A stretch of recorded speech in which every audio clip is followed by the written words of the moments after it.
buenas tardes a todos y todas. Bienvenidos al tercer módulo del proyecto de la memoria del grabado, financiado por el Fondo de Patrimonio Cultural del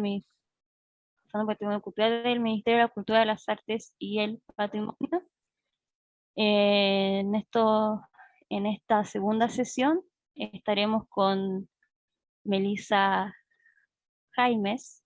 Ella es la encargada del centro documental del Museo Universitario del Grabado. Ella es licenciada en Historia, es magíster en Arte, Mención Patrimonio.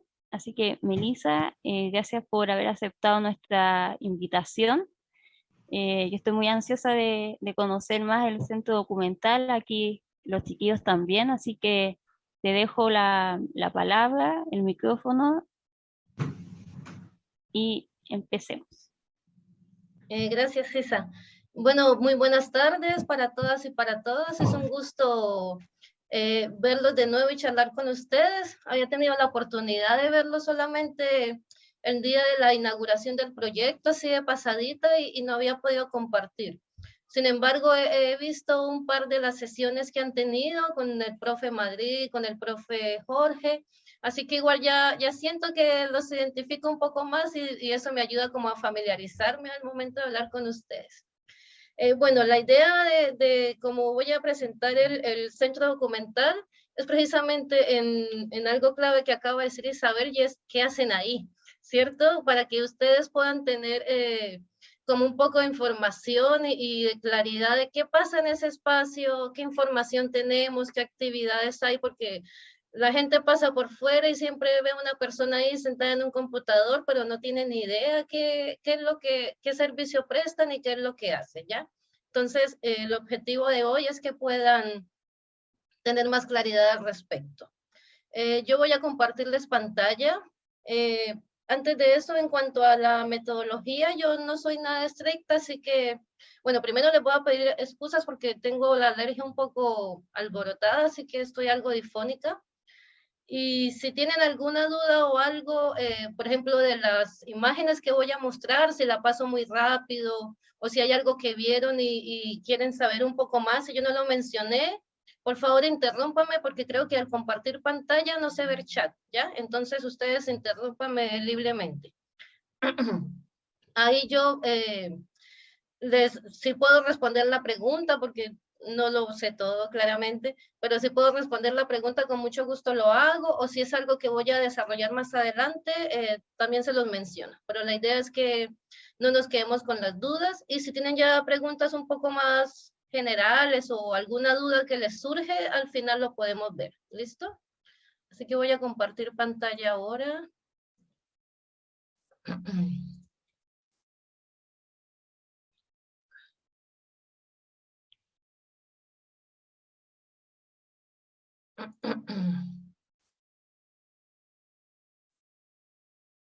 Ahí se ve. ¿Aún no se ve nada? No. Ya debe... Todavía no, Meli, yo te voy a avisar cuando se vea, ¿ya?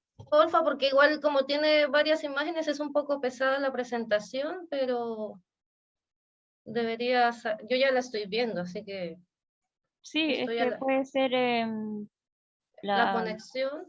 pero con tranquilidad no hay problema. Ya. Aún no.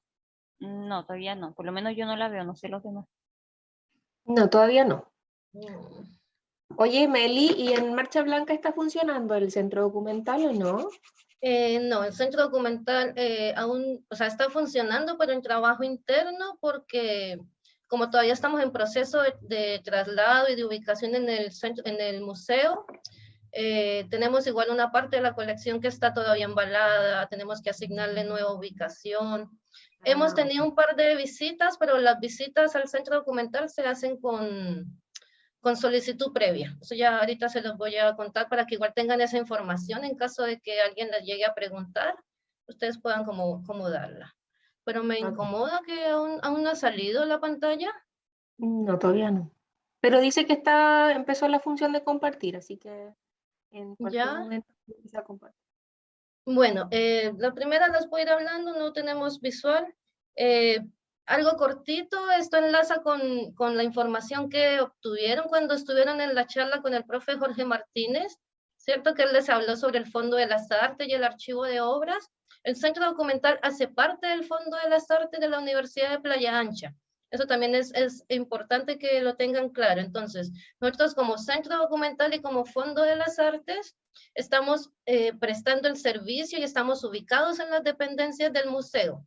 Sin embargo, al igual que el archivo de obras, la documentación y todo lo que alberga el centro documental pertenece al Fondo de las Artes y por ende a la Universidad de Playa Ancha. Pero estamos ubicados allá porque el museo nos permitió, nos ofreció, nos entregó este espacio tan amplio, tan bonito y más adecuado para poder atender al público, entonces estamos ubicados allá. Como ya lo escucharon de parte del profe, el Fondo de las Artes, perdón, fue creado a partir de esta donación que el artista Carlos Hermosilla Álvarez entrega a la Universidad de Playa Ancha, ¿cierto? Posteriormente, no el momento en que se crea el fondo, sino posteriormente y debido a la necesidad de empezar a poner en contexto todas las obras que empieza a recibir el Fondo de las Artes, es que se crea el Centro Documental. Entonces es una creación tardía respecto al archivo de obras.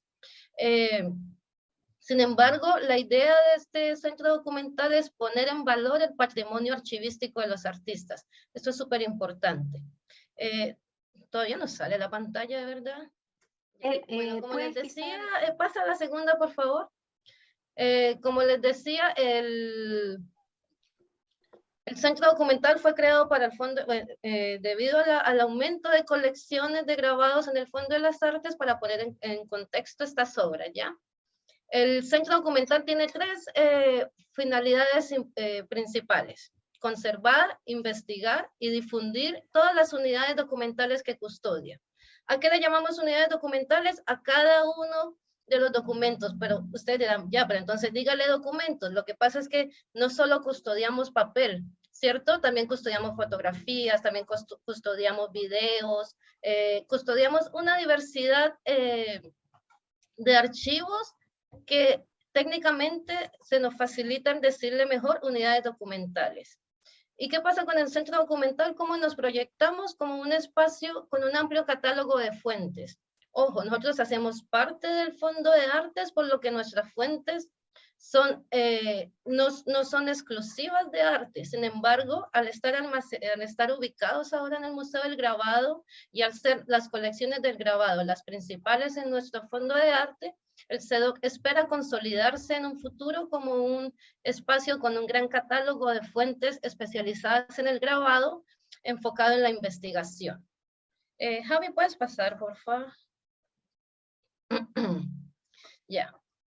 Tenemos dos principales tareas que se realizan. Una, lo que es la puesta en valor de las colecciones. Esto es todo un trabajo de hormiguita, digámoslo así, un trabajo de mucha paciencia que requiere no estresarse porque es un trabajo bastante lento. Entonces, se los voy a mostrar con ejemplos un poco más adelante. ¿Qué tenemos que hacer? Todos los archivos que nos llegan, las donaciones de documentos, ¿cierto? Deben identificarse primero, organizarse por temática, como lo vayamos a clasificar, deben limpiarse y para hacer una limpieza de conservación preventiva. Nosotros, al igual que el archivo de obras, no hacemos restauración, solamente hacemos conservación preventiva, porque bueno, también como ya les explicaban en las sesiones anteriores, porque requiere personal especializado, requiere unos costos altos, un laboratorio de restauración que no tenemos las condiciones para hacerla. Sin embargo, en conservación preventiva sí lo podemos hacer. Hace un par de años tuve la oportunidad de hacer una pasantía en el Museo de Historia Naval, ¿sí? Con Doris Valdeavellano, que ella es la conservadora y la restauradora del museo, que es una persona que sabe, casi una institución en ese tema aquí en la quinta región. Así que eso también permitió como que pudiera aplicar este tipo de actividades en el centro documental. Luego de que se han limpiado, se han conservado, se clasifican, se hacen inventarios, se hacen registros de cada uno de los documentos Y por último, se digitalizan, pensando en que la digitalización también hace parte de esta conservación a futuro, ¿sí? En caso de que algún documento se pierda, se destruya, bueno, tantos factores que pueden afectar a los documentos, queda su digitalización. Pero aparte de eso, también se realizan tareas de administración de archivo. Uy, aquí esto me quedó mal, lo siento. ¿Qué tiene que ver la tarea de administración de archivo?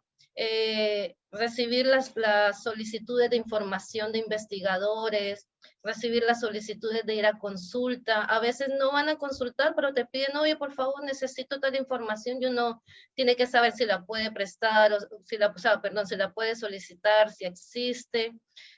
También todas las tareas de poner en acceso, de abrir el acceso del archivo al público. Entonces, hay una serie de tareas y de actividades que se realizan al interior del centro documental, estar constantemente recibiendo y actualizando los inventarios con los nuevos documentos que llegan. Entonces, todas esas son tareas que se hacen poco a poco.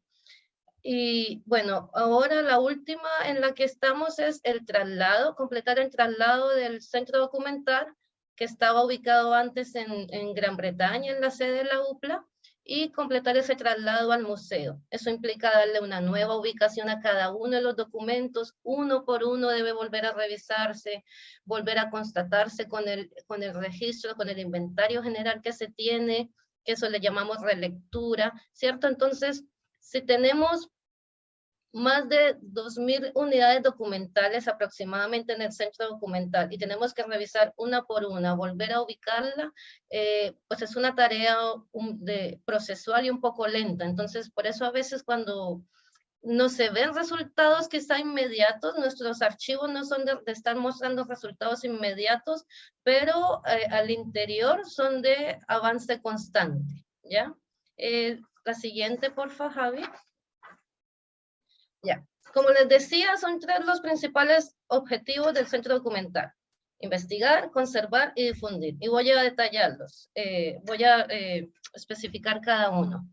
En cuanto a investigación, el centro documental históricamente, ¿cierto?, de antes del museo hacia atrás, el público que ha recibido han sido académicos principalmente, investigadores particulares, tesistas, ya sea de pregrado o de posgrado, desde las áreas de arte, de bibliotecología, del área audiovisual. No obstante, eso no significa que otras personas no puedan acceder a él, ¿sí?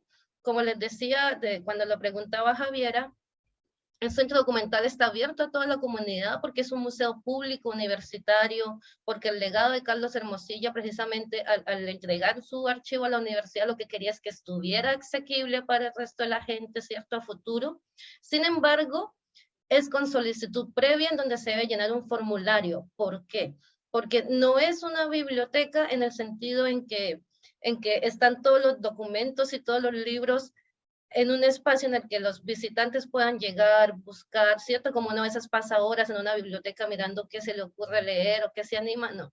Nosotros necesitamos, como tenemos todo almacenado en los depósitos bajo unas condiciones de conservación para poder cuidarlos, nosotros necesitamos saber qué desea la persona consultar, ¿cierto? Para ir al depósito previamente, buscar la información, preparar el espacio para que cuando ella ya venga, la tenga ahí al lado, porque nuestros documentos no están en el centro documental, solamente los libros. Entonces todo está en depósitos y requiere un proceso previo. Entonces si la persona llega instantáneamente y espera que consultar, no se va a poder. Y menos ahora que, como les decía, estamos aún en el proceso de relectura con algunos documentos en cajas, en embalaje, que todavía requieren ser ubicados, ¿ya? La siguiente, por favor. Ya. ¿Qué pasa? Al momento de la investigación nos encontramos con una serie de inconvenientes. Y es que encontramos en las unidades documentales documentos fragmentados, ¿cierto? Ya sea que hay cartas o textos que no tienen inicio o no tienen final, documentos ilegibles en cuanto a algunas firmas, palabras que no comprendemos, falta información. hay datos incompletos como que no hay remitente o no hay fechas, hay falta de contexto, por ejemplo, a veces la correspondencia puede ser tan familiar, ¿cierto? Piensen en cuando nosotros nos escribimos con nuestros cercanos y firmamos la Tati, la Meli, ya, pero y el investigador o uno que accede por primera vez a ese documento va a quedar como, ¿y quién es la Meli o quién es la Tati? ¿Quién es, cierto? ¿Quién es la Javi? No sabemos. Y el investigador queda con este tipo de falencias y nosotros también al momento de registrarlo en nuestros inventarios. Aquí tenemos un ejemplo que está en pantalla.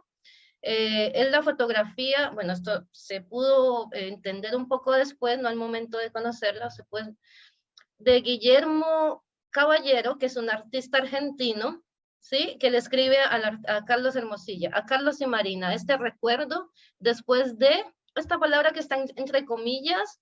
Costó muchísimo poder entender lo que decía, y es acollerarnos, que tiene que ver con este término de ponernos el collar que se usa en Argentina, en Uruguay, no estoy segura, después de acollerarnos para siempre, con todo cariño, y una firma que no entendía, que al parecer decía Guillermo y Mari, ¿ya?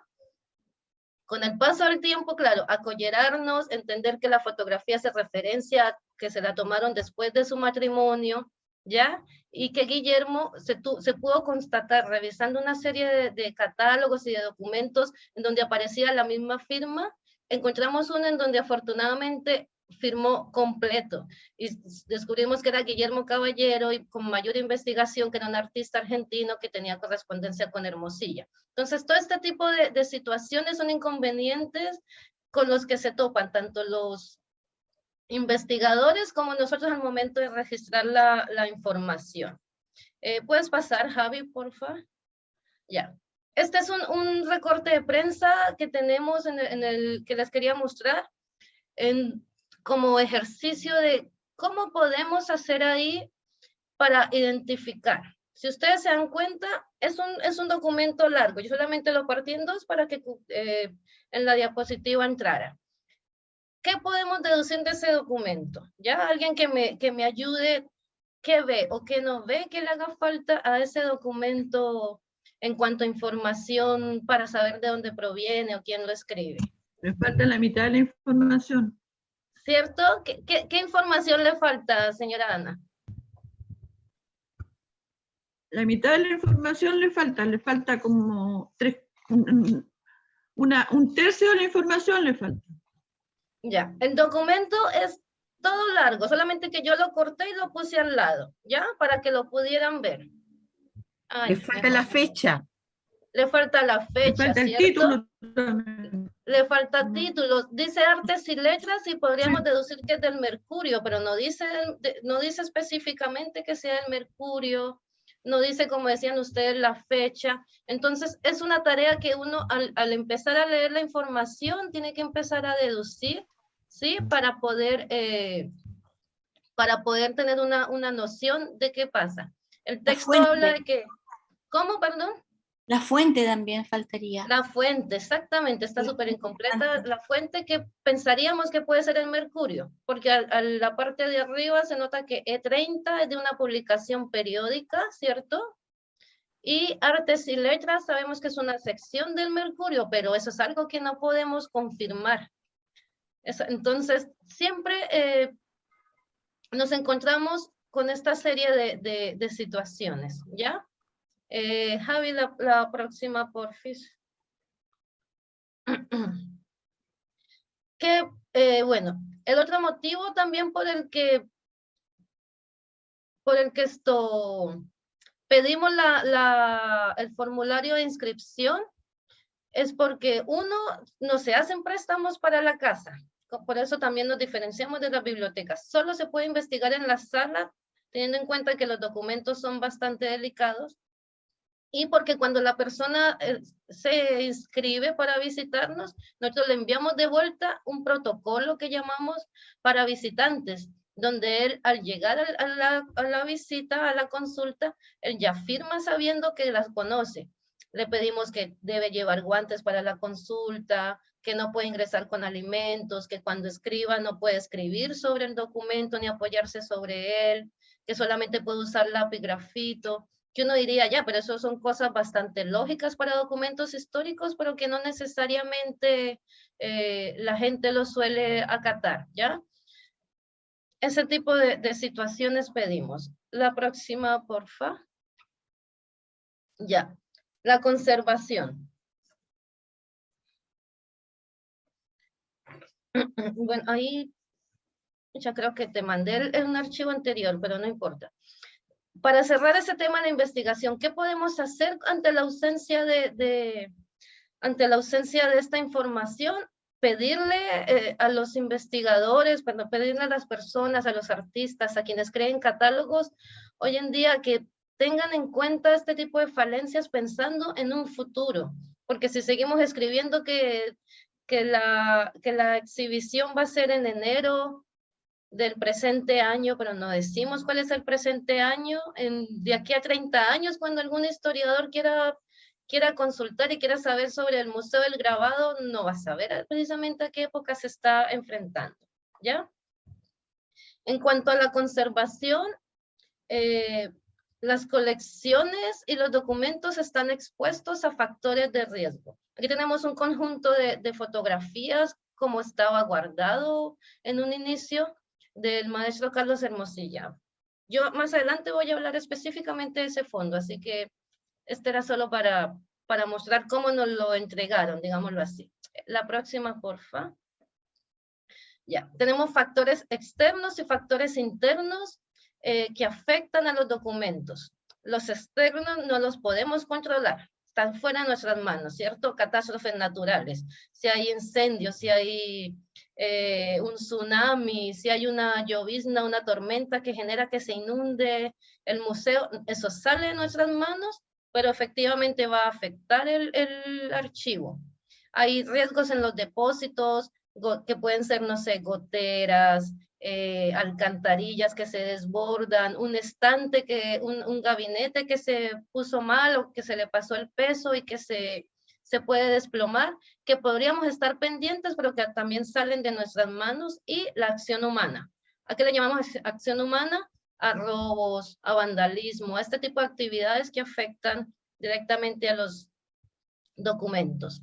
Los factores internos no los podemos contrarrestar, pero sí podemos detener este tipo de desgaste y podemos evitar que continúe dándose en los papeles. Tenemos la misma fragilidad del papel. Hay muchos documentos de Hermosilla, por ejemplo, que están en un papel como mantequilla, que él escribía en la máquina de escribir y que hay que tocarlo prácticamente, bueno, todos con guantes, pero tan delicado porque la sola textura ya hace que el papel se pueda quebrar. El amarillamiento del papel porque quizás estuvo muy expuesto a la luz solar. Como vemos en la foto superior, se usan clips o se usan ganchos que con el paso del tiempo van oxidando el papel. Se le ponen perforaciones, como veíamos en la primera imagen del artista Guillermo, que la fotografía tenía 3 perforaciones, ¿cierto? Dobleces, como esta fotografía del maestro Hermosilla. Entonces, lo primero que hay que hacer es detener eso, quitar los ganchos con un proceso delicado, separar las imágenes que ya en doblez, si la foto venía doblada, pues dejarla estable, ¿cierto? Empezar a detener, pero más allá no podemos hacer. Por eso le llamamos conservación preventiva, para detener los daños y poder estabilizar el documento. La siguiente, por favor. Ya, ahí está. ¿Qué podemos hacer? Miren, esta es una imagen que encontramos al respaldo en el interior de un marco de una obra del artista Carlos Lepe. Cuando se quitó el marco en el que se había donado para poder pasarlo a un marco ya dentro de los estándares del archivo de obras, se abrió ese marco y al interior estaba esta fotografía de él, que ya viene plastificada, así que ya no la podemos intervenir, lo único que podemos hacer es limpiarla. Y esta parte de abajo era porque venía un adhesivo detrás de ella con la que se pegaba el marco. Esta foto ya está limpia por detrás, pero se dejó la constancia de cómo estaba. Entonces, ¿qué podemos hacer? Nada, excepto cortar el proceso, pero de nuevo pedir que por favor seamos un poco más consecuentes, porque igual, siendo sincero, nadie está, a menos que sea un artista de renombre o algo, no suelen estar pensando en 50, 60 años, ¿sí? Nadie, no sé, pensemos en Van Gogh, que murió, solamente vendió una obra de arte a su hermano y nunca pensó que se iba a convertir en la persona y en el artista de calidad que soy, que hasta sus libros de las cartas, de la correspondencia que enviaba a su hermano, ¿cierto? Se comercializan, libros costosos, pero él las escribió y nunca lo pensó. Entonces, es tener como este sentido de la investigación para poder generar luego un poco más de información respecto al tema del grabado. La siguiente, porfa. Ya. Las colecciones del CEDOC están actualmente en espacios, en los depósitos, como les decía. Sí, aquí les voy a mostrar una secuencia de un proceso que se hizo con el archivo del maestro Carlos Hermosilla para un fondar que habíamos conseguido hace un par de años. Entonces, esta fotografía es parte de la colección bibliográfica de Hermosilla. Aproximadamente, perdón, más de 400 libros, la biblioteca personal del maestro. Miremos el estado en el que está, ¿cierto? Libros bastante antiguos también, libros de arte, otros libros impresos por ellos mismos, ni siquiera de editoriales, sino que ellos libros autogestionados. La siguiente, porfa. Ya, ahí tenemos un ejemplo de un libro de Mario Bahamonde que fue autogestionado, un libro pequeñito de mucho cuidado y sin embargo que también estaba maltratado. La fotografía del libro está un poco borrosa, pero la idea era el contraste del tamaño con la mano. La siguiente, porfa. Ya. Este proceso, ¿qué es lo que se hace? Primero se separan los libros, con una brocha se limpia, siempre de adentro hacia afuera, cuidadosamente, sobre un espacio, un papel libre de ácido, un papel blanco, para que el polvillo vaya cayendo allí y se pueda reconocer y no quede volando para el resto del archivo. Y luego con una aspiradora especialmente para limpiar papel, se pasan sobre todo en los lomos, en los bordes, en las zonas donde la brocha no puede llegar. Entonces, una limpieza preventiva. Después de eso, se individualiza cada documento. Javi, porfa. Una consulta. Sí, dime. ¿Quién realiza físicamente ese trabajo de limpieza y de restaurar, de limpiar? ¿Quién lo hace? ¿Ustedes, por ejemplo? ¿O hay otras personas que tienen esa foto, la de la foto soy yo. Esa foto anterior era yo, porque en el centro documental actualmente solamente estoy yo. En algunos momentos hemos tenido pasantías y esperamos a un futuro próximo, 1 o 2 años, cuando ya, o sea, por lo menos 1 año, cuando ya estemos un poco más ubicados y podamos recibir a una persona ya más permanente, tener pasantías. Por ejemplo, es importante un estudiante de bibliotecología que nos ayude con los procesos técnicos, ¿sí? Porque tanto trabajo no da basta una sola persona, sin embargo, es lo que hemos estado haciendo por ahora. Y ese mismo trabajo lo hacen el profe Jorge, Viviana e Ismael en el archivo de arte visual. ¿Ya? Gracias. Bueno, una vez que se limpia cada documento, se individualiza y se guarda en papel libre de ácido, que no voy a profundizar en eso porque sé que lo hablaron con el profe Jorge. Después, y ahí está el ejemplo de la fotografía, cada una en su propia hoja. La próxima, Javi, por favor. Cada una de esas fotografías se guardan en una carpeta que es esta blanca y queda un poco borrosa, y esa carpeta también la hacemos y es con cartón libre de ácido. Ahí ya está organizada de acuerdo a nuestras secciones. Esa carpeta contiene las fotografías del archivo de Carlos Hermosilla, de la Escuela de Bellas Artes de Viña del Mar. Entonces es todo un proceso de organización y de clasificación y de limpieza el que tenemos que ir haciendo. Y una vez hechas estas carpetas chicas, las juntamos y las almacenamos en cajas también libres de ácido, como esa que tenemos en la fotografía. Y por último, Javi, porfa, pasan a nuestro gabinete, ¿cierto? En donde cada cajita que ustedes ven ahí es como la que está abierta en la parte inferior. Y cada una trae al interior su propia caja con cartón libre de ácido, y cada una trae a su interior su propia hojita libre de ácido con un documento individualizado. Eso es lo que hemos hecho con el archivo del maestro Carlos Hermosilla. Es un trabajo que aún nos queda pendiente con los otros archivos que tenemos, porque como ustedes acaban de ver es algo lento, pero priorizamos el del maestro Hermosilla porque es el más grande y el en torno al cual surgió este centro documental. La próxima, porfa. Una vez que todo se ha establecido en cajas libres de ácido, bueno, ya lo que vimos, el siguiente paso es la digitalización. Actualmente el archivo del maestro Hermosilla está en proceso de digitalización. No obstante, eso también está un poco detenido porque, como lo habíamos hablado al inicio, estamos en el proceso de reubicación y relectura de todo lo que se trasladó al Museo del Grabado, a las dependencias del museo. Pero la idea es que, claro, contamos con un escáner que puede escanear, digitalizar, perdón, hasta afiches, y eso nos ha facilitado un poco el tema de la digitalización de los archivos. Y tenemos abajo un ejemplo de un catálogo del maestro, porque era súper variada la información que contiene su archivo, y este es un catálogo de exposición de pintura de Israel, ¿sí?, que se hizo en Chile y que él lo tenía. La siguiente, porfa. Ya. Y habíamos visto investigación, conservación y ahora difusión. La difusión desde el CEDOC es quizá el tema que hemos trabajado indirectamente.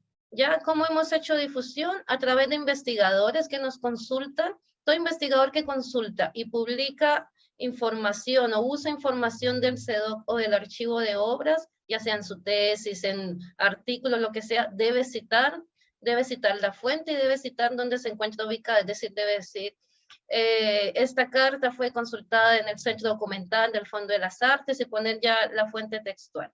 Por un lado hemos hecho difusión así. Hemos hecho también divulgación de las publicaciones que ha hecho el Fondo de las Artes a partir del contenido que existe allá. Un poco más adelante les voy a mostrar algunas. Y la primera difusión como tal, donde salieron del archivo los documentos, fue en el 2018, que se hizo en la biblioteca de la Universidad de Playa Ancha, la exposición Envíos. Esta exposición se hizo porque el Fondo de Arte recibió una donación de grabados y dibujos del maestro Hermosilla, y se presentó esa exhibición en la biblioteca. Entonces ahí pensamos que sería importante también empezar a contextualizar las exposiciones, y se hizo una selección de cartas, de correspondencia, de fotografías, para que la gente se acercara un poco más al maestro Hermosilla y también conociera sus otras facetas, porque Hermosilla lo ubicamos como grabador, obviamente como artista, pero Hermosilla también estuvo muy vinculado al tema de la escritura, de la poesía, y tuvo mucho contacto con literatos y con intelectuales latinoamericanos. Entonces, esta exposición Envíos nos permitió abrir este panorama para que la gente conociera un poco más. La próxima, porfa. Aquí tenemos una fotografía de la exposición. Esto fue un poco, fue como un reto, porque la biblioteca el espacio que nos prestó para la exhibición de los documentos son esas vitrinas que vemos en la pared, y que es donde ellos presentan las colecciones de libros nuevos que llegan a la biblioteca. Pero una cosa es poner un libro vertical, ¿cierto?, parado en una vitrina, pero los documentos no se podían poner así porque no se sostenían, porque se podían maltratar. Entonces tuvimos que hacer en cartón libre de ácido una serie de soportes para poder albergarlos, y ahí también nos dimos cuenta que no teníamos los recursos en ese momento para exhibir documentos idóneamente. Sin embargo, fue una experiencia enriquecedora, ¿sí? Y para el público asistente también, porque, como les digo, nos permitió mostrar Ellos, donde están ahí, el que está de azul de espaldas es el profe de Madrid.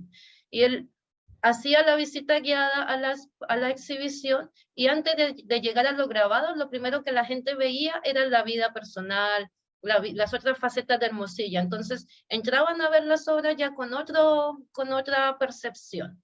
La siguiente, porfa. Bueno, ahí como les decía, otra imagen de un poco más cercana, también tenemos las matrices que están en el museo. Eso en cuanto a la exhibición. Y después de eso, porfa, la siguiente, está en la difusión que tenemos ahora ya mucho más estable, con condiciones idóneas, ¿cierto? Y más óptimas que la que tenemos en las salas del museo. Yo tengo entendido que ustedes fueron a visitar el museo, ¿sí? ¿O no? No estoy segura si cuando fueron... Todos. No, yo no he ido, iré sí. Iré la próxima semana, estoy allí. Qué bueno, porque no estoy segura, ya cuando fueron creo que aún no estaban las vitrinas instaladas, pero bueno, el asunto, la idea era precisamente poner en contexto las obras o a los artistas que estaban en cada una de esas salas. Y aquí nos surgió otro inconveniente, porque es que todo es un proceso interesante, pero que se sigue construyendo, es algo de no acabar. Y nos dimos cuenta que en cuanto a documentación de documentos personales, correspondencia, archivo personal, contamos con el de Hermosilla y con algunos pocos de Guillermo Núñez, por ejemplo, de Sergio Rojas, pero de resto tenemos poca información de los demás artistas, porque cuando se hacían las donaciones de obras al archivo al Fondo de las Artes, los artistas siempre donaban la obra, pero nunca donaban información. Era muy raro el artista y nosotros tampoco la pedíamos. Cuando el CEDOC empieza a formarse, empezamos a decir, bueno, pero al menos un currículum, porque incluso hay obras de artistas que no sabemos si era chileno, si era del norte, era del sur, ¿cierto? ¿De qué época? Porque no tenemos información de ellos. Entonces, estamos en este proceso y ahora ya establecimos que las personas que donen deben llevar como mínimo también un currículum para que los investigadores sepan quiénes son estos artistas y en lo posible catálogos o informaciones que nos permitan contextualizar. Han habido casos donde algunos nos han donado, nos dicen ya yo tengo, pero no puedo entregar la documentación. No importa, la digitalizamos, la tenemos al menos en virtual, sí, en digital, y se la devolvemos si fuera el caso. Pero la idea es precisamente poder enriquecer todo lo que está, las obras que tenemos en el archivo. Ahora vamos a ver una serie de detalles precisamente de estas vitrinas. Hacen parte del guión curatorial, la información no está puesta al azar, también el curador hizo una selección de cuáles eran los documentos que pertinentes para cada una de estas salas, ¿cierto? Tenemos fotografías, catálogos, monografías. Porfa, la siguiente, Javi. Ya, estas las podemos pasar un poco más rápidas porque es como en detalle de las vitrinas. Y como les digo, esta es la que está en la sala Carlos Hermosilla y como pueden ver es la que tiene documentos ya más personales. En los demás tenemos catálogos y monografía y aquí, perdón, tenemos ya incluso fotografías. La siguiente, por favor, ya. En cuanto a los 3 fines del CEDOC: difundir, investigar y conservar. Ahora las colecciones o subfondos que tenemos. En de Carlos Hermosilla, obviamente, también tenemos colección de Aldo Bravo, una serie de fotografías, del Loro Coirón, unos catálogos, de Paca Giliberto, también ella nos donó unos catálogos, Guillermo Núñez es otra de los subfondos grandes que tenemos, y Marina Pinto. ¿Ya? Porfa, la siguiente. Que confirma ella, Marina Pinto es la esposa de Hermosilla. Sí, Marina Pinto es la esposa de Hermosilla. Con ella... Poco se dice de ella. Poco se dice exactamente. de ella. Que Con ella lamentable. terminamos la sesión de hoy precisamente haciendo esa reflexión, pero está bien que la tengan presente, es súper importante Sí. porque para poder visibilizarla. Sí, ¿Ya? me interesa Bueno, eso. sí, Sergio Rojas, el Chino Rojas, también tenemos información de él. Porfa, la siguiente, que vamos a pasar un poquitito más rápido. Y estas en el Fondo Bibliográfico, o FBI también como le llamamos, tenemos catálogo, monografías. Algunos que les voy a mostrar ahora son los que les comentaba de que hacen parte de la difusión porque fueron creados por el Fondo de las Artes en convenio con algunas otras instituciones porque son producto de exposiciones que se hicieron con material del Fondo de las Artes. Entonces, una retrospectiva de Carlos Hermosilla, de Santos Chávez, de Sergio Rojas, Paca Giliberto de nuevo, un proyecto que se hizo sobre la conservación y la prevención de las obras, ¿sí? El Gabinete de Estampas, esto es desde la matriz, también producto de una exhibición. Y aquí, bueno, es importante el fondo bibliográfico principalmente, todo el CEDOC, pero el fondo bibliográfico ha ido creciendo gracias a las donaciones de artistas e instituciones, ¿sí? Algunos de los que más nos han donado para el fondo bibliográfico es el artista Jorge Martínez, que es el conservador del museo, nos donó una serie de catálogos de su trayectoria. El Taller 99 también nos ha donado catálogos y monografías de artistas que pertenecen o pertenecieron al taller, como Roser Bru, como Nemesio Antonio, Guillermo Núñez también nos ha donado su archivo. Entonces, gracias a esto también hemos podido ir creciendo. Y eso es de reconocer. Ahí para mí un poquitito.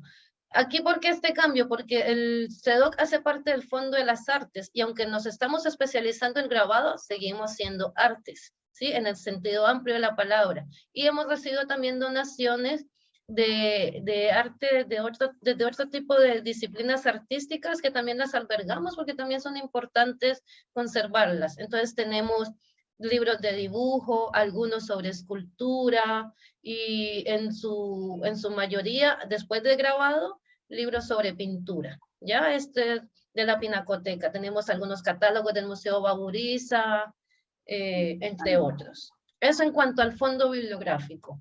Y ahora, ya como para ir cerrando, les voy a mostrar un poco del archivo del subfondo de Carlos Hermosilla Álvarez, ¿sí? Que es como uno de los que llama más la atención porque es el más completo y porque es en torno al cual empezó a girar todo lo que es el Fondo de las Artes.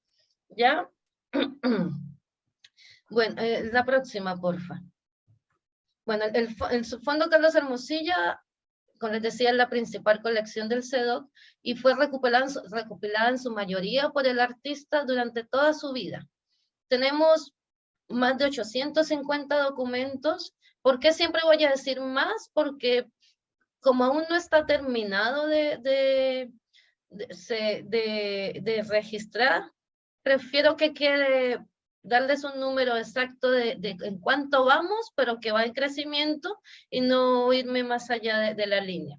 Cuando digo documentos, me refiero a catálogos, a documentos personales, a manuscritos, a agendas, a poesías, toda una serie de catalogaciones que él fue acumulando y acumulando y que nos entregó.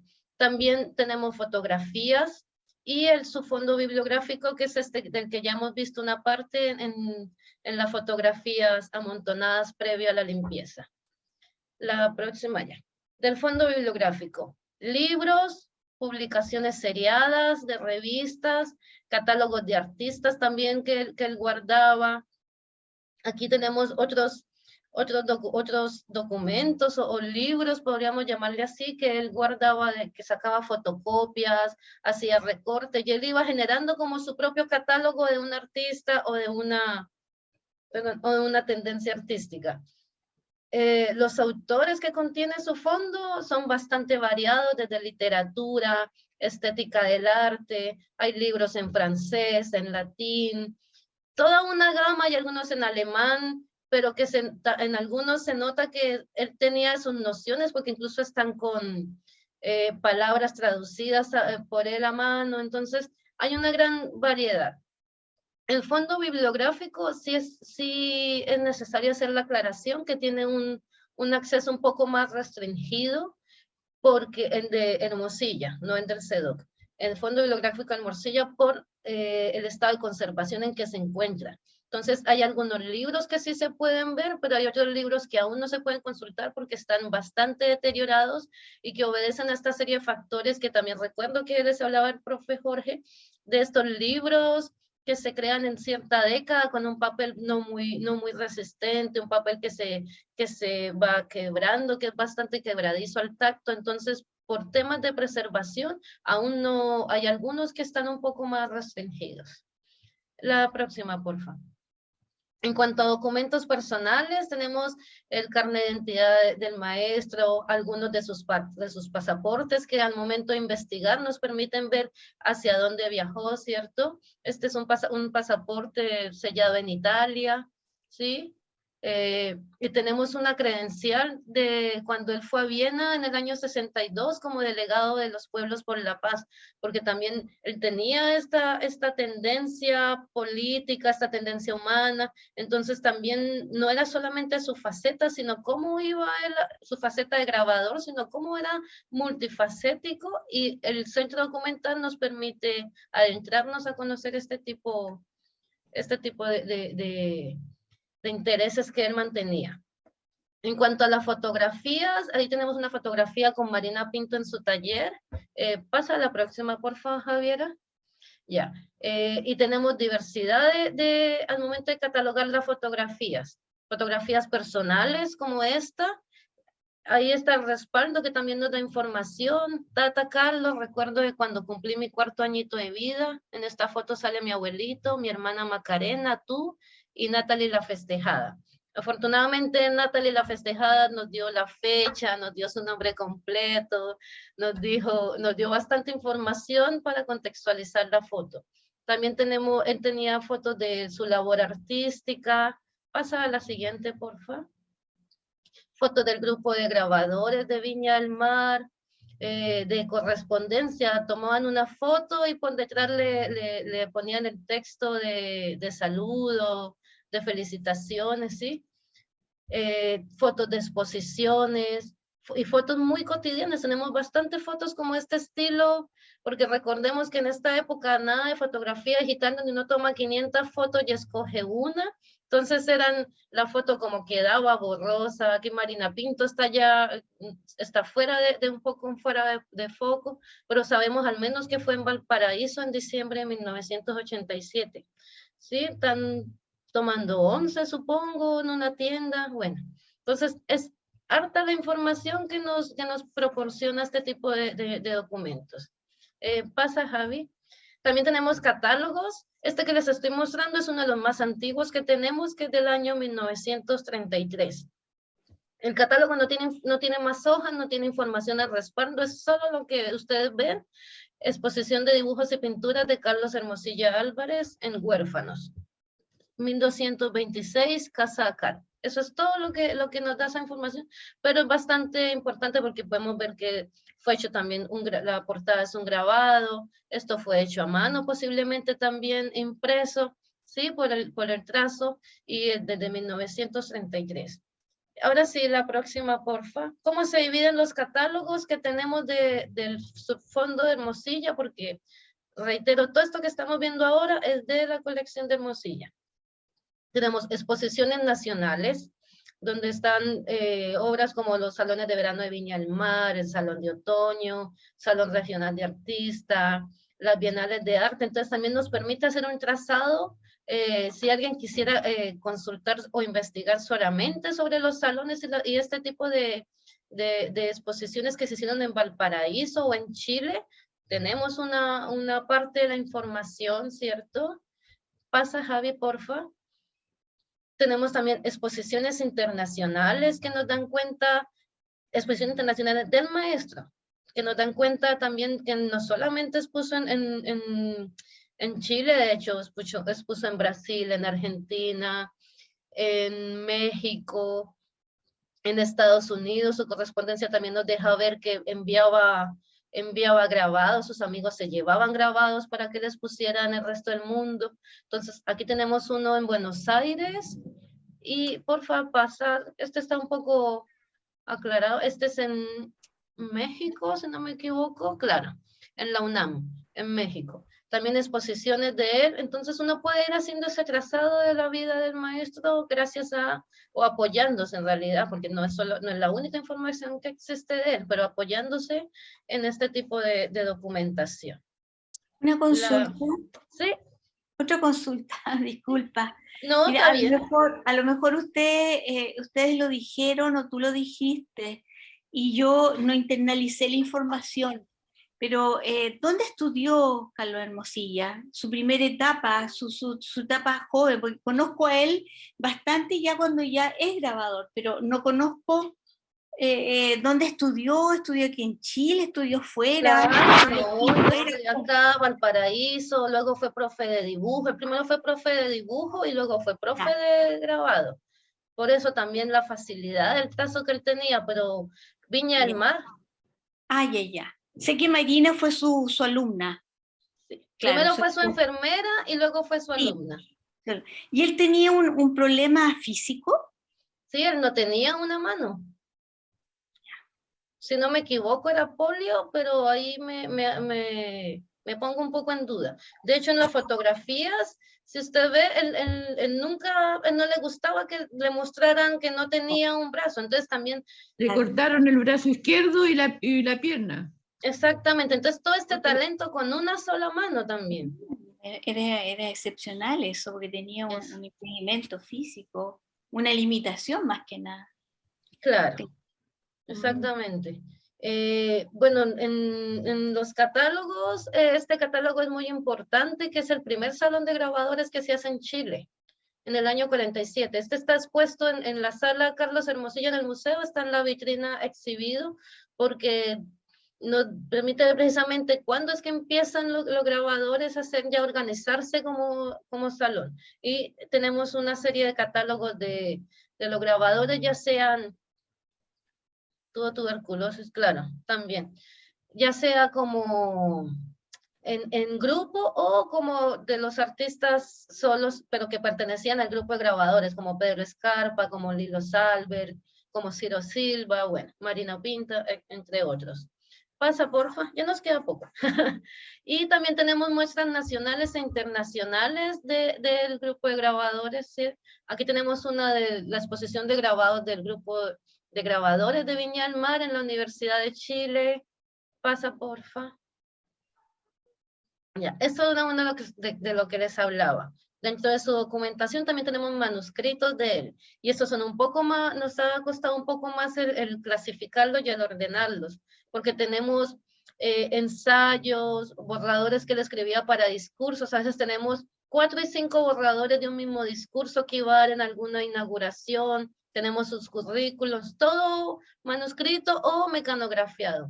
Apuntes que él a veces tomaba, empezaba a leer, no sé, sobre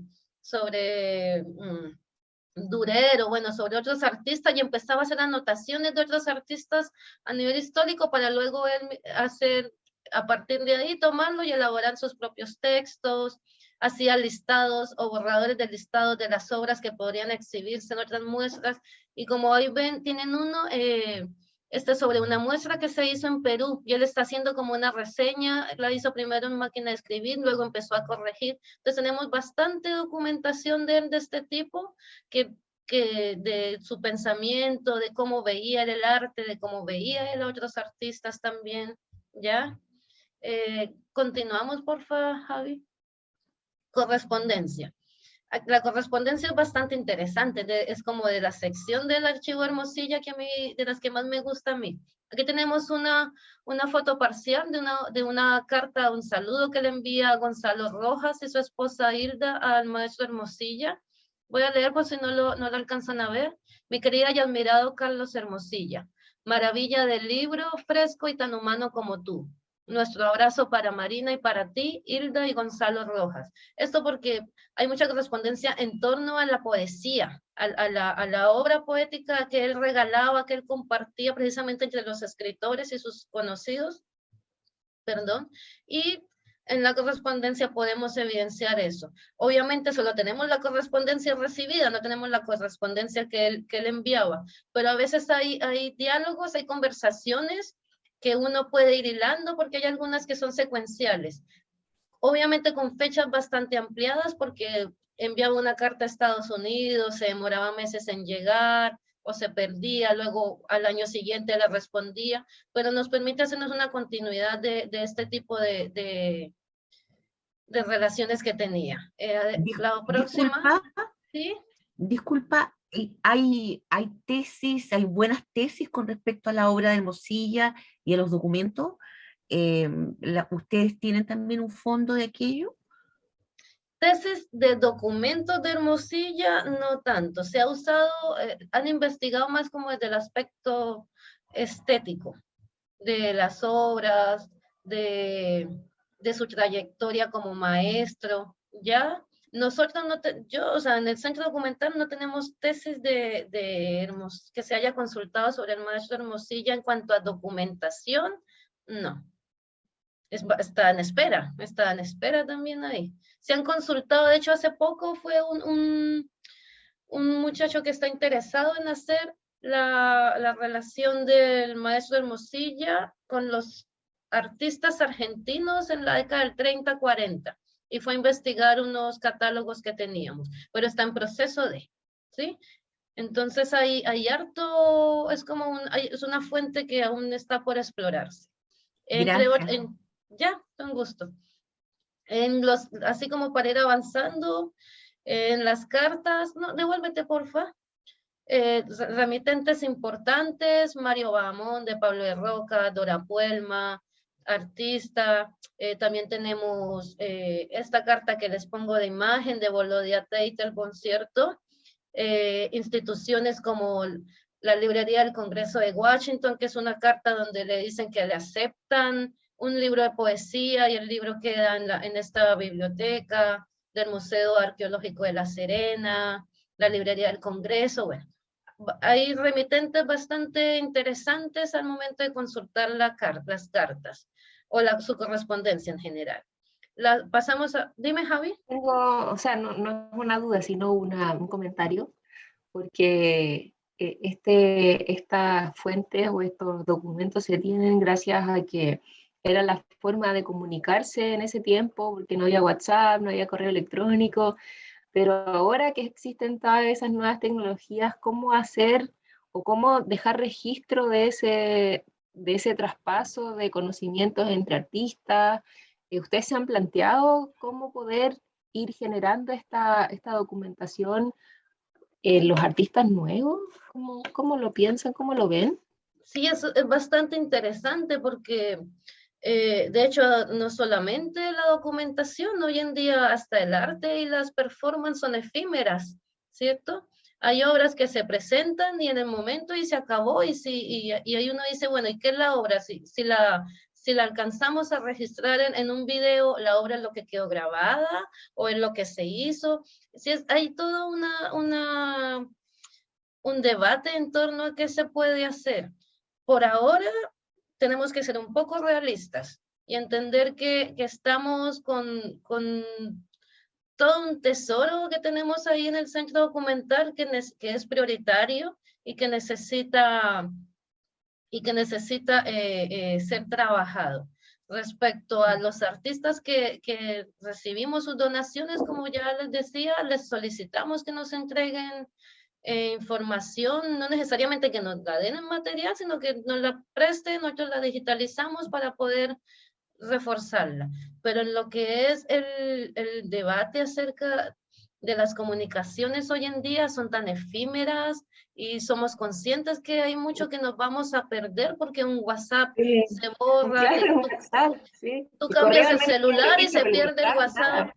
Claro, WhatsApp, no sé, la misma familia se cambió el celular, se reseteó y hasta ahí llegó. Entonces desafortunadamente es como van los tiempos, pero también creo que, por ejemplo, en este debate que hay entre el libro en papel y el libro virtual, yo soy de las que cree que, de las que apoya el libro en papel, y efectivamente no murió el libro en papel. Cuando empezaron a aparecer los libros electrónicos, todo el mundo se fue a pesimista y empezaba a pensar que hasta aquí llegó, pero es que la magia del papel, de lo leer, y afortunadamente esa reflexión que tú haces, también la han tenido otras personas que por lo mismo valoran, y hoy en día los documentos son valorados, y eso es importante. Lo histórico se está rescatando precisamente pensando en lo efímero de nuestras comunicaciones presentes. Entonces, yo creo que yo soy esperanza, tengo esperanza en realidad respecto a que todavía podemos seguir consiguiendo y conservando información. Creo que hace parte también de una cultura de Súper Es que frente interesante a lo el que tú debate. mencionas, quizás es súper interesante que el centro documental esté en el mismo museo, porque así los artistas, como bien decía el profe, por favor a los catálogos pónganle fecha, hacer esta mención de que es importante también todo lo que envuelve la obra, y a ellos de alguna manera poder, no sé si concientizarlos, pero darles a conocer la importancia también del centro documental como un complemento. Y ojalá que, no sé, que se pueda rescatar de alguna manera estas transferencias. Claro, y de hecho, Tienes este razón, tipo de... Javiera, yo creo que hay que hacer una educación al respecto, porque igual se escriben cartas por correo y a lo mejor se le podía no solamente pedir que catálogos y el currículum, sino también que imprimiesen, no sé, correspondencia con otros artistas o reflexiones al respecto.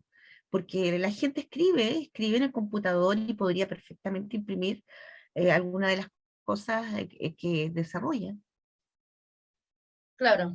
Sí, yo igual también creo que esa parte del concientizarnos y generar una cultura de continuar con esto. De hecho, ya los artistas también empiezan a tener como este interés en editorializar su trabajo, en organizar su archivo. Sí, con el paso de los años se van dando cuenta que es importante precisamente para poder salvaguardar su trayectoria. ¿Puedes pasar a la próxima, por favor? Teníamos cartas postales, tenemos aproximadamente 200, pucha, se me fue el número. Acá lo tengo. 170 postales, un poco más de 180 cartas y un poco más de 160 tarjetas en cuanto a correspondencia. Las postales, procedencia nacional e internacional, de acuerdo a la relación de los artistas con Hermosilla en esta época. Y la próxima, porfa. Tarjetas. Las tarjetas son un poco no tan convencionales o no guardan el mismo formato como las postales y las cartas, sino que hay una diversidad, tarjetas navideñas, tarjetas de saludos, tarjetas personales. Esta es una tarjeta que le envía, esa también me costó un poco encontrarle la firma, Olga Poblete. Y es precisamente sobre una separata de sus poemas. Entonces volvemos de nuevo. De hecho, el tema de la poesía también es algo que se ha trabajado poco en Hermosilla. Y en tarjetas, pasa porfa, no es solo la información, sino también hay una serie de tarjetas que le enviaban Andrés Sabela, ¿sí? El escritor, el poeta, y que también tienen un valor estético, porque a mí me gustan mucho porque las hacía él. Esta es Paz y Poesía para Carlos y Marina, siempre llenos de luz. Yo me debato entre si dice fraternal o paternal. Andrés, Navidad de 1955. Yo tiendo a creer que es fraternal, pero no estoy 100% segura. Fraternal. Fraternal, sí. ¿Sabes por qué? Porque en poesía escribe así la Pepo, de otra forma. ¿Ah, Paz sí? y poesía, Ah, ya. fraternal. Claro. Sí, Y la así, R también va así. Así claro. que, y estas postales gracias Isa, estas postales de Andrés Sabela estéticamente son bastante atractivas. En la próxima diapositiva vamos a ver dos más. Tienen como este estilo de él, que son llamativas. Tenemos aproximadamente entre 15, 20 tarjetas hechas por Sabela y que le enviaba tanto a Hermosilla como a Marina siempre. La izquierda, Lindas. acá, sí, son muy bonitas, son súper bonitas. A Carlos Hermosilla Árboles, homenaje a sus poemas y a su amistad, Andrés, de Antofagasta. Y la otra, Libertad y Belleza, a Carlos y Marina, En mi corazón, Andrés. Entonces son bastante interesantes, a mí me gustan mucho, son como mis documentos consentidos, digámoslo así. Siempre trato de mencionarlos y hablar de ellos porque creo que estéticamente son muy bonitos. La siguiente, ya. Dentro de los, ya me queda poquito para que no nos cansemos. Aparte de correspondencia y manuscritos, también tenemos poesía. La poesía que el maestro escribía, hizo traducciones de poesía, hizo cuadernillos autogestionados de poesía propia, tiene bastantes cuadernillos del correo de la poesía, que era algo que los escritores locales tenían, o sea, publicaban, y la hoja verde, que era otro cuadernillo de poesía en Chile, ¿sí? Con bastante información de escritores nacionales. Ahí tenemos a la izquierda un ejemplo de un poema de Carlos Hermosilla, Valparaíso. No sé si lo quieren leer, si lo quieren leer o lo pasamos nomás. Ya lo leí, ya lo leí. Ya lo leyeron, muy bien. Muy bello. Y la siguiente es un ejemplar de una traducción que Carlos Hermosilla hizo de Walt Whitman, ya de su poema Hojas de Pasto, si no me equivoco. Y obviamente la portada realizada por él, un grabado, todo el documento realizado por él, incluida la traducción. Tenemos esto en nuestro archivo. La siguiente, porfa. Ya. Y con esto voy a terminar. Cuando recibimos el archivo de Carlos Hermosilla, venían, aparte del conjunto, o bueno, con eso, pero aparte del conjunto temático al momento de organizar todo lo de Hermosilla, su labor, el grupo de grabadores, venían algunos documentos de Tobías Hermosilla, que es su hermano, era como aviador, y había un par de cartas, así como bastante fuera de contexto, y también venían documentos de Marina Pinto.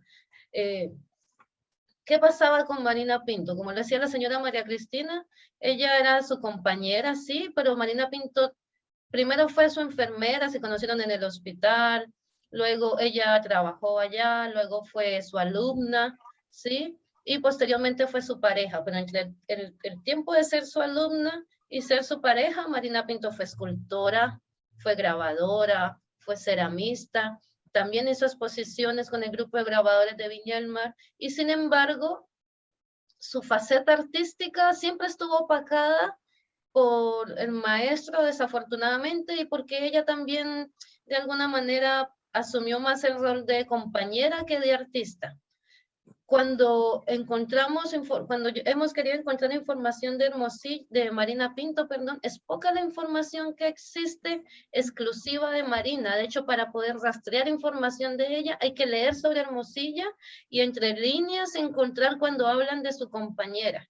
De hecho, hace poco el año pasado, este año, bueno, habíamos hablado en un conversatorio de mujeres, hablando sobre mujeres en el arte, y hablamos de Marina Pinto, y yo había hecho este rastreo intentando buscarla en prensa, en recortes de información, y no la ubiqué. La forma de encontrarla fue empezar a buscar recortes de prensa sobre Hermosilla, y en uno de esos me llamó la atención que había uno de los que yo encontré, sí puede que haya más, pero de la cantidad que yo busqué, solo había uno en donde el periodista hablaba de Marina Pinto, la artista y compañera, pero como que ponía primero la faceta de ella y la elogiaba y decía que qué buena artista y que la obra de la casa de ellos estaba llena de esculturas y cerámicas realizadas con mucho talento. Pero generalmente era Marina Pinto compañera, a veces ni Marina Pinto, era como la compañera del maestro. Entonces, esto también es como para hacer una reflexión de cómo empezar a visibilizar, ¿cierto? Apelando a la memoria, a quienes recuerdan, cómo empezar a visibilizar las figuras y también siendo coherentes con el tema del género que tan actual y tanto nos demanda esta responsabilidad de poner en visibilidad a las mujeres que estaban un poco detrás de la figura masculina, ¿sí? Con Marina Pinto estamos intentando hacer eso. Ay, qué bueno.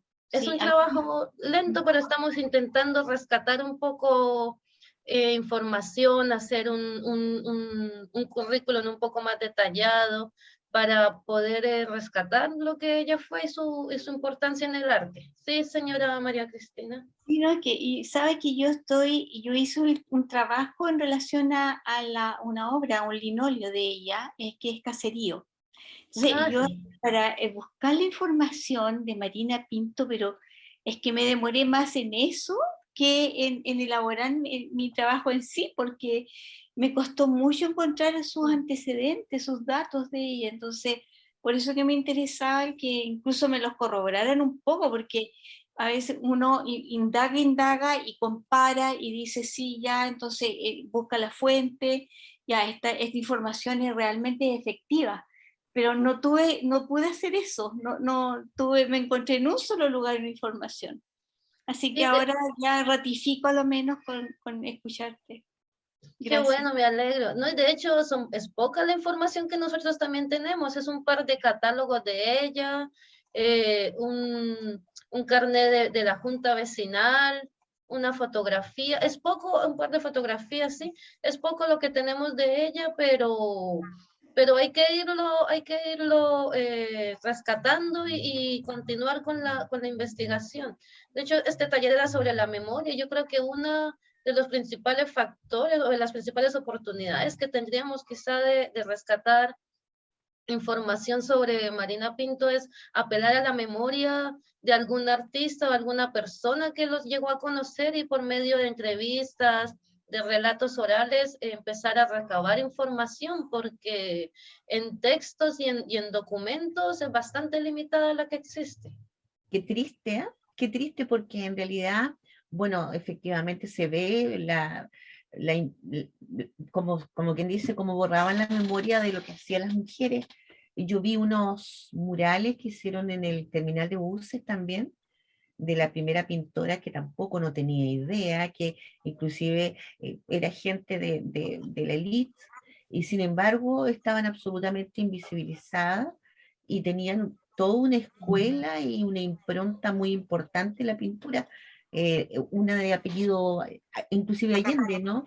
Como sobrina de Allende, que está en el terminal de buses, un mural que hizo una chica que hizo un trabajo sobre las mujeres. Sí, sí, es súper importante. Y bueno, perdón, Javi, ¿puedes quitar la pantalla para poder verlos a todos? Ya con eso terminaba. Gracias. Sí, es súper importante. Precisamente estamos en la tarea de hacerlo. Yo creo que lo relevante es que ya lo tenemos claro, que hay que hacerlo. Ahora hay que continuar. De hecho, recuerdo una película, ahora se me olvidó el nombre del artista, que la película se llama Big Eyes, como ojos grandes, y es precisamente la historia de esta pintora o sea, esta artista que pintaba, sus cuadros eran representativos porque sus personajes eran de ojos muy grandes, pero el que firmaba era su esposo. Oh. Y hay todo un tema hasta que ella se visibiliza también. Entonces es como, no es algo nuevo desafortunadamente, pero es algo en lo que podemos trabajar y quizás revertir de alguna forma. Y Y es que a por lo nivel mismo, mundial.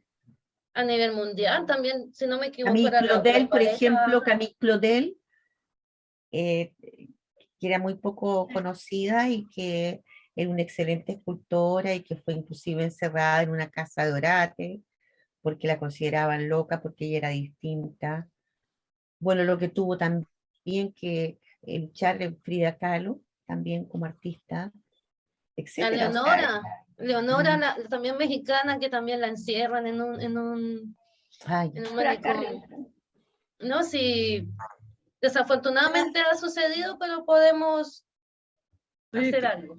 Eso es histórico, es histórico. Antes la mujer no tenía derechos, tenía puros deberes, así que es histórico. así Acuérdense de Gabriela Mistral.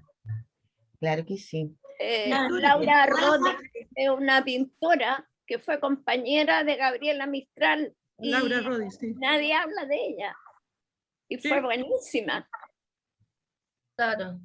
Así que bueno, por lo mismo quería terminar la sesión con esta reflexión y apelando de nuevo, como es, si el taller gira en torno a la memoria del grabado, bueno, ya que si no están documentos, apelar a la memoria precisamente de quienes estuvieron o de quienes conocieron para poder rescatar esta información. No sé si tengan alguna pregunta, otro comentario. Yo quería consultar si a ustedes les interesa, por ejemplo, donaciones de catálogos internacionales. Claro, vinculado a las artes, sí, claro. De hecho, Sí. tenemos algunos del Tamarín, sí, si nos Ya, interesa. yo tengo mucho. Ah, mira, qué Sí. interesante, sí podemos.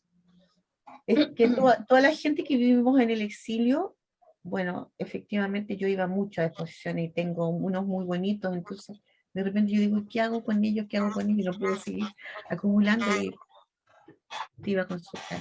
Bueno, no, sí, con mucho gusto los recibimos porque estamos en la tarea precisamente de que la gente vaya a consultarlos. Tan Perfecto. pronto podamos terminar de instalarnos, pero van a estar en buenas manos y ya vio todo el proceso que vamos a hacer. Eso es lo interesante, claro. No, Gracias. inclusive hay catálogos, por ejemplo, de artistas latinoamericanos, que todos vivieron, qué sé yo, el exilio, estuvieron en el exilio, en fin, o sea, hay mucha producción. ¿Mm? Claro. El mismo Guillermo Núñez, que Claro. tanto que generó en el exilio, exactamente. Así que sí, es bastante interesante y de nuevo Bueno, muchas los gracias por la intención. pues, siempre los junto, algunos inclusive no los junté, ya lamento, bueno, pero lo que Bueno. tengo se los voy a llevar. ¿Mm? Muchas gracias, sí. Qué bueno. Ujú. Buena noticia. Mm. No sé. Bueno, no sé, espero que si en alguna oportunidad alguien les llega a preguntar qué hacen en el CEDOC o qué hay en el CEDOC, ya puedan dar alguna respuesta un poco, o lo tengan claro. De eso se trataba este encuentro del día de hoy. Muy interesante, muy interesante. Gracias. Gracias. Gracias, muchas Gracias. gracias. No, a ustedes por escucharme tanto tiempo. Muchas gracias. Con gusto. Hay harto por hacer, es lo que me queda como reflexión. Sí, exactamente. Mucho uno trabajo, pero piensa. afortunadamente cuando a uno le gusta el trabajo, deja de ser trabajo nomás, solo pasa el tiempo. Así es, Sí. así es. Sí, Meli, yo te doy las gracias como profe de historia también, como colega.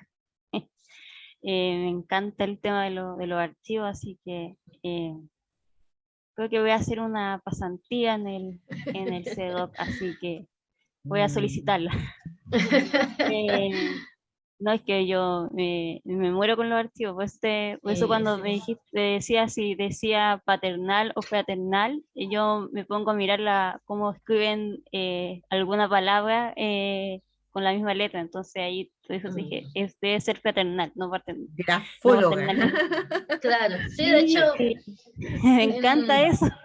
no, es súper interesante. Cuando yo hice la carrera, yo soy de Colombia, hice 5 años de la carrera de historia y recuerdo que en el cuarto semestre teníamos que ver paleografía, Sí, que yo era también leer tengo precisamente los textos del siglo XVIII, del siglo XIX y que no escribían como escribíamos hoy en día. Entonces, eso que dice Isa de fijarse uno en las letras, en cómo las palabras, cómo cambiaban, para los que nos gustan los archivos era como apasionante, sí. Ratones de biblioteca, nada que hacer, era las pasiones que tiene cada quien nomás. Sí, Escribían con castellano arcaico. Sí. Exactamente. Escribían con castellano arcaico. Sí, era como el susodicho vecino de la quinta, de no sé Claro, cuántos. así como, claro. Sí, tal cual. Es muy interesante. Yo tomé un electivo de paleografía, porque no era obligatorio, pero cuando lo vi dije, esto es lo mío. Sí. Así que muy Ah, interesante. Bueno, ahí te voy a buscar para las traducciones de las palabras que no. ya, yo feliz voy. Dime nomás. Ya, Melissa, te damos las gracias desde como equipo. Fue un gusto haberte tenido, haber podido conversar sobre el centro documental, que para mí igual era un poco como desconocido, pero ahora que lo conozco, voy a ir a verte. Voy a ir a bajar a verte más seguido. Así bueno. que yo creo, bueno, que a todos nos gustó mucho también la última parte de poner en valor a las artistas, a las mujeres, no por algo de ahora o de moda, sino que porque siempre las mujeres han sido invisibilizadas en la historia en general. Así que te doy las gracias. De esta manera vamos ya cerrando la sesión del día de hoy. Queremos que por favor se queden los estudiantes porque tenemos algunas cositas que informar. Así que desde ya, Melissa, muchas gracias a todos los que nos siguieron. Y así damos término a esta segunda sesión del tercer módulo. Bueno, un gusto y Gracias. que Muchas estén bien gracias. todos. Gracias. Buenas noches. Chao, Muchas chao. gracias. Chao.